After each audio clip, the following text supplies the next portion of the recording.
देखील आपल्यासोबत होत्या. सुधाकर बडगुजर होते आमचे, त्यांच्या कुटुंबावर मकोकाच्या कारवाया केल्या, भाजपात गेले, रफादफा. प्रत्येक माझ्या बाजूला साधन पासपुती आहेत आमचे उपनेते, ते काम करतात नगर जिल्ह्यात, त्यांच्यावरती खोटे गुन्हे. नगर जिल्ह्यातले आमचे शहर प्रमुख किरण काळे, त्यांनी भ्रष्टाचाराविरुद्ध आंदोलन सुरू केलं महानगरपालिकेच्या आणि तिकडल्या आमदारांच्या दहशतवादाविरुद्ध. 400 कोटीचा घोटाळा काढला. त्यांच्या विरोधामध्ये बलात्काराचा गुन्हा कोणतरी आणली, एक महिला उभी केली आणि बलात्काराचा गुन्हा पहाटे 3 वाजता अटक. त्याच्यामुळे एकनाथराव खडसे यांच्यावरती, त्यांच्या कुटुंबावरती जर कारवाई झाली असेल तर आश्चर्य वाटण्याचं कारण नाही. अशा प्रकारच्या कारवायांना आम्हाला यापुढे सामोरं जावं लागेल. फडणवीसांच्या राज्यामध्ये गिरीश महाजन नावाचा हा जो सांड आहे हा मोकाट सुटलेला आहे आणि याला जर आवरलं नाही तर एक दिवस हा देवेंद्र फडणवीस यांना सुद्धा गाडल्याशिवाय राहणार नाही मातीमध्ये. माझा शब्द तुम्ही लक्षात ठेवा.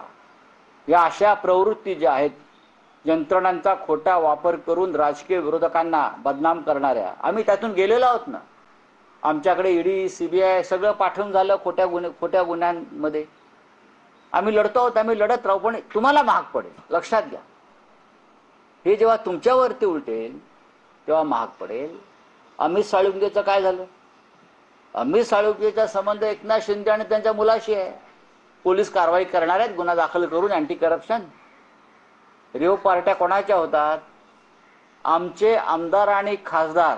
मी परत सांगतो, 4 खासदार आणि 15 ते 16 आमदार हे भाजपच्या ह्या लोकांच्या हनी ट्रॅपमुळे गेले आणि त्याच्यामध्ये या नशेच्या पार्टीचाही संबंध आहे. नशेची पार्टी झाल्याशिवाय हनी ट्रॅप करता येत नाही. करेक्ट?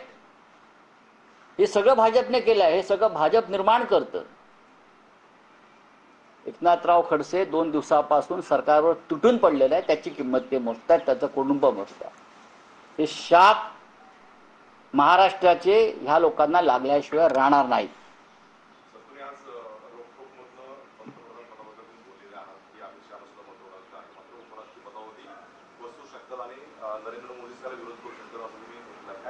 मी अमित शहाना उपराष्ट्रपती होतील असं म्हटलेलं नाही. आपण रोखठोक काळजीपूर्वक वाचलं पाहिजे. त्यांना पंतप्रधान पदाची महत्वाकांक्षा असं मी म्हटलं. त्यांना दिल्लीतल्या सर्वोच्च पदी येण्याची महत्वाकांक्षा अमित शहाना आहे. त्या दृष्टीने त्यांची पावलं पडतायत, कळलं? आणि नरेंद्र मोदी ते होऊ देणार नाही. भविष्यात ज्या दिल्लीतल्या घडामोडी घडतायत आणि नरेंद्र मोदी 75 वर्षाचे होत आहेत, त्याच्यामुळे काय होईल? कोणत्याही परिस्थितीमध्ये अमित शहाना ते त्यांच्या पदावरती येऊ देणार नाही. कदाचित ते अमित शहाना गुजरातचे मुख्यमंत्री म्हणून पाठवतील याची मला जास्त खात्री वाटते.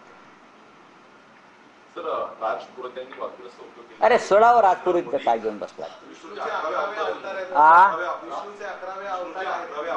नाही, मध्यंतरी 13वे अवतार म्हणाले होते कोणीतरी भाजपचे लोक.